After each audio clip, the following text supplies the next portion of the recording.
Welcome to part 2. This half will be in chronological order.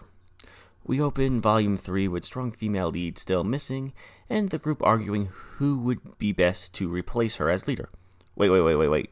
You can't have a male lead come after a female leader. That's man replacing.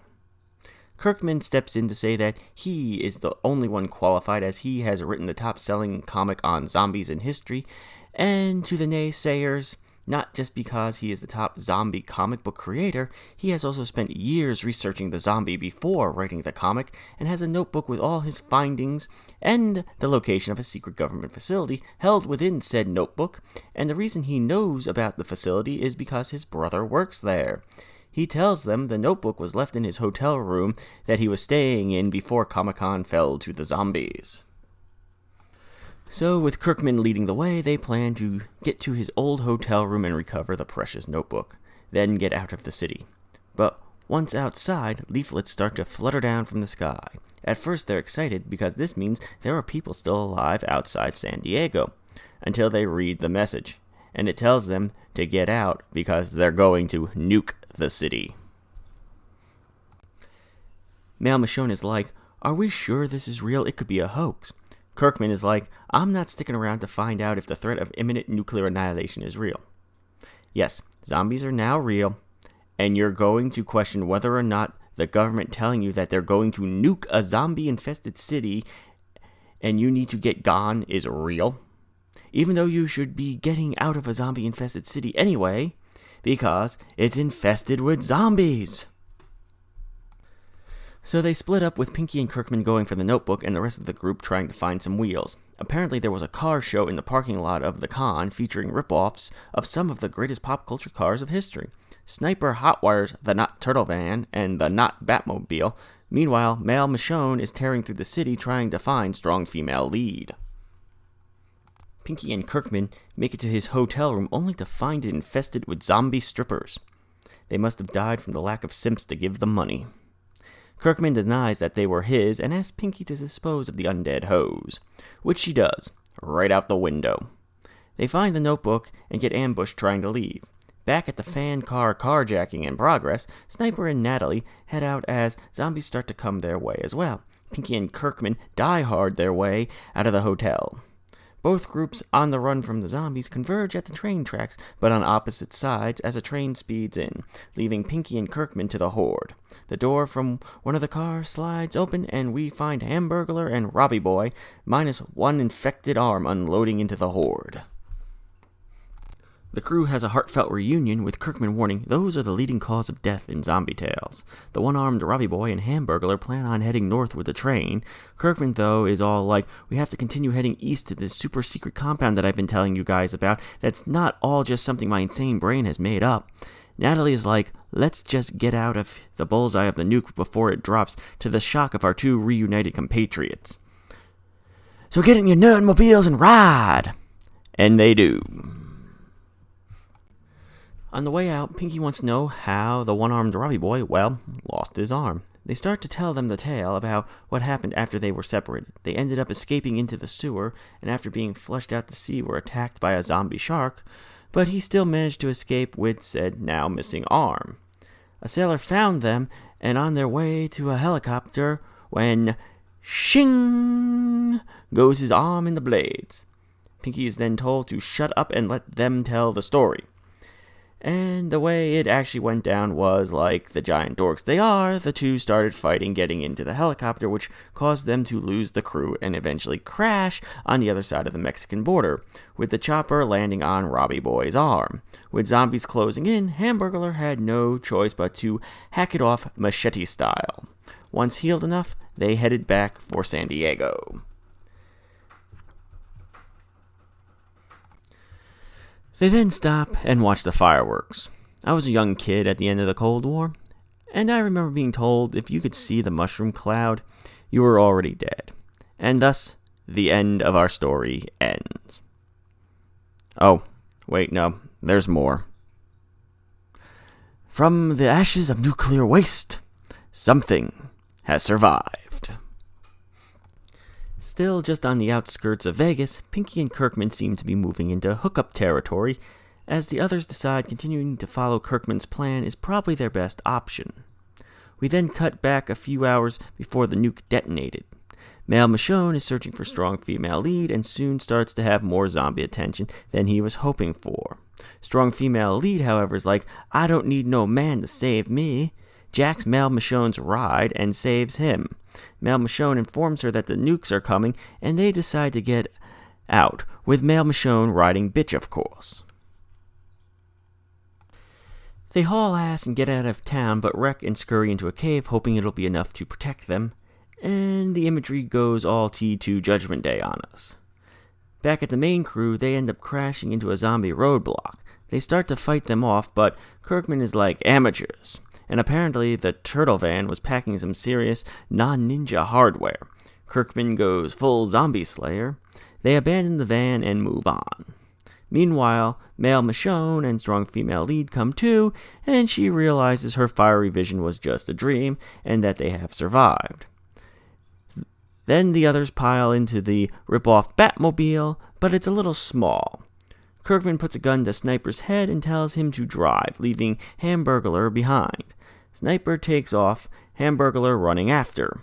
Sniper manages to negate Kirkman, and they pick up the burger and continue outrunning the zombies.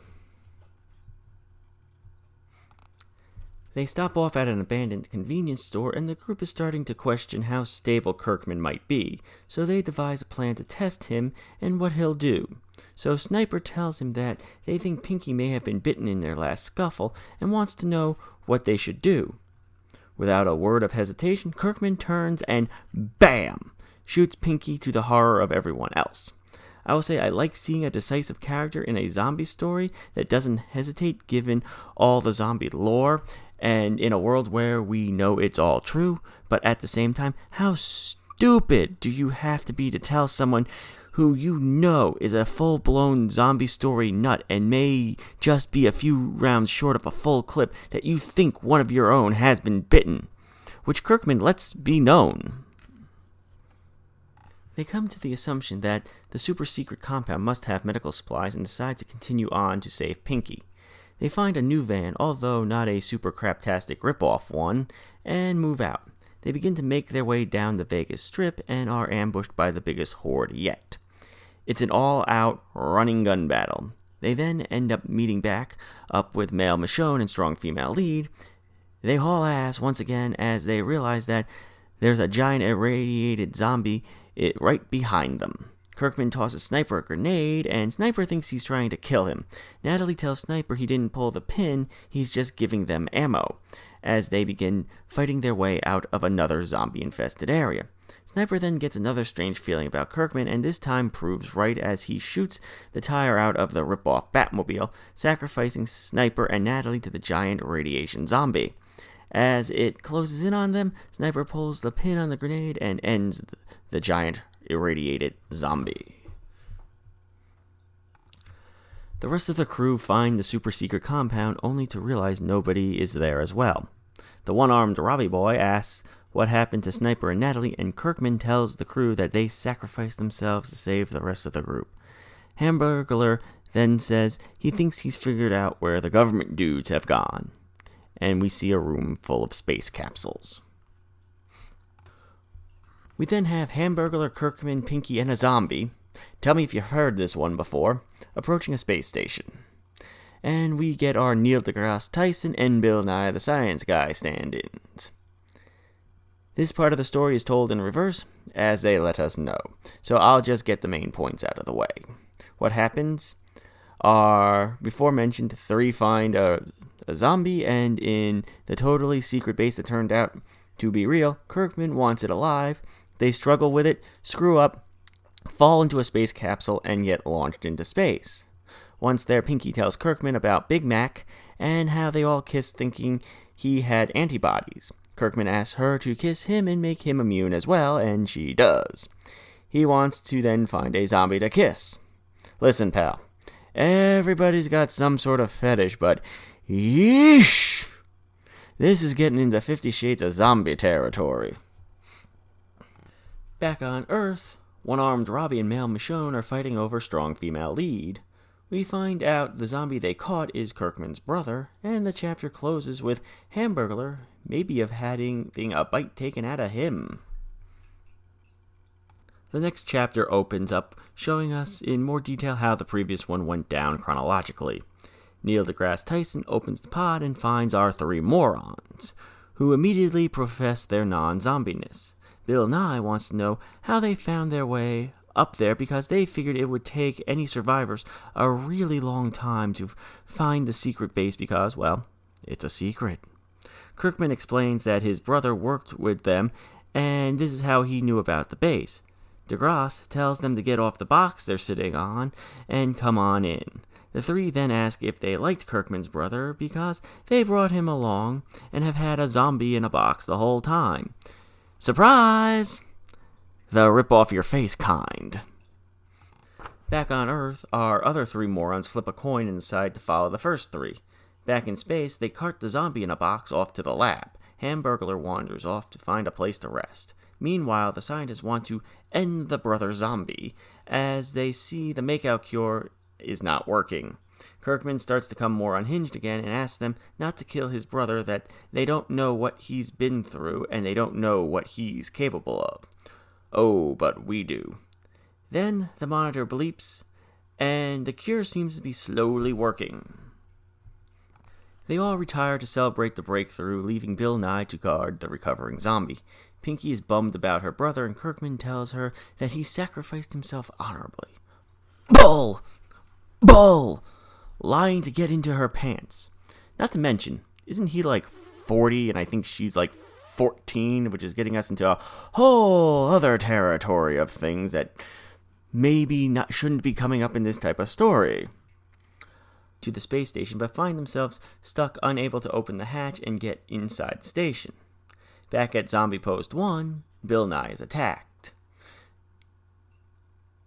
No, Bill. Science used to rule. And you used to be cool. What happened, Bill? What happened? Back in the pod, strong female lead implies that she's cold and needs some body heat, the skin-to-skin kind, to warm her up. She gets the other two to white knight and strip for her. Everyone realizes where this is going right away, and the boys want to know which unlucky stud she's going to pick. And they're both shocked as she starts to strip and tells them that she wants them to double team her like a Pokemon. Back at the lab, the others find what's left of the aftermath, and Kirkman's brother is gone. They're left wondering if the cure didn't work, and Neil deGrasse Tyson sees strong female lead and the others on the monitor in the pod, and thus we have our first amateur porno filmed in space. Pinky runs off to get them. Tyson is like, what about Bill? What happened to Bill? Pinky tells him looks like Bill is dead. Bill Nye the zombie guy. Back in the pod, strong female lead is like, am I gonna get to feel your Saturn V's or not, guys? No more fan service. Modern day comics have made it painfully clear that this type of sexualization is no longer acceptable. But I guess because she wants it, it's okay. I mean, her body, her choice, right? Anyway, as the shuttles are about to dock, Neil deGrasse Tyson walks in. Bow chicka wow wow. That makes 3. 1 for every hole now. Strong female lead is like, oh, hi there. Tyson's like, don't care, we have a zombie situation, get to work. We see Bill still manage to take a bite out of Neil. Kirkman's brother reveals that there's another zombie on board, and that is the one who got Bill. Our two groups reunited, and the whole station goes on a zombie hunt. But the zombies begin to pick off the scientists one by one. We then see that the Hamburglar was the space station's patient zero. Kirkman tries to go on a zombie killing spree, but the one-armed Robbie stops him now that there is a cure, now that they can be saved. But Kirkman continues to flip out and accidentally kills his own brother. In the shock, the others grab him and start running through the now zombie-infested space station. They find one of the scientists who is still alive but mortally wounded with a zombie bite. He tells them the station is lost and they need to escape back to Earth and gives them spacesuits to put on. Kirkman is still freaking out, and strong female lead tries to console him, but he slugs her and begins to trash the controls of the station, breaking the artificial gravity. Strong female lead orders everyone to escape to the pods, and Pinky is like, "What about Kirkman?" Strong female lead tells her he's not part of the wrecking crew and to leave him. The one-armed Robbie chimes in that the Hamburglar is, though, and he won't leave spoiled meat, a friend behind. Yes, go back for the zombie. It wouldn't be the first stupid decision you made. In floats a zombie with a gun and punctures the hole, sucking them all out into the blackness of space, except for the one-armed Robbie, whose one arm is truly a mighty arm. He continues to float through the station, trying to find the Hamburglar and get to the escape pod so he can pick everyone else up as they fight zombies in space. He is ambushed by Kirkman, who tries to feed him to the Hamburglar, who somehow has made it into a spacesuit. Kirkman admits to the one-armed Robbie that he killed Sniper and Natalie and made it look like they sacrificed themselves. This doesn't seem to sit well with Zombie Hamburglar, who bites Kirkman's face off. They all make it to the escape pod, and Pinky asks where Kirkman is, and the one-armed Robbie tells her we really need to talk about your boyfriend as they re-enter Earth with Hamburglar in tow. Now we move on to the last volume. I should have known it wasn't going to end well when the volume title is 4 Stories from the Apocalypse. It ends up being an anthology book. The first story, remember how it looked like Sniper was actually breaking the fourth wall in parts to talk to the audience and we were actually helping out? Oh no, that wasn't what was actually happening. It was the ghost of generic action hero star stereotype X, and only Sniper could see him. And we get his tale of what happened to him after the crew left San Diego and he was unable to follow along. The second story, we meet up with Virgin again. He escaped from the Doom Comic-Con only to hold up in a comic book shop before meeting his ultimate demise. The third story, the train, the one-armed Robbie and Hamburglar used to get back to San Diego, we see the group who got the train running again and where they went after the one-armed Robbie and Hamburglar hopped off. They end up in Seattle Comic-Con.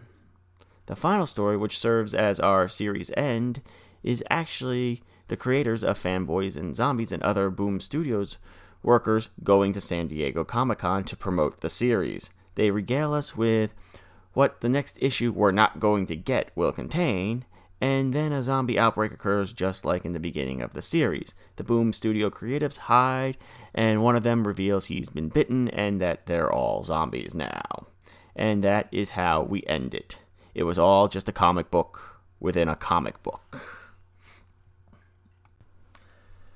So, in summary, we get told the ending, not actually shown the ending. I have never met any of the people working on this book, and I hope they're not this way in real life, but the way they're portrayed in this book is they come off as a bunch of hipster douchebags. But what really ticks me off is that ending, because it really wasn't an ending. It feels like the creators wanted to have cameos in the story, but the only way they could figure out how to do it was to completely derail the narrative. I'll admit it, when I first started reading the series, I wasn't really that into it, but it started to grow on me, to where I wanted to see how it ended. Instead, I got this cop-out.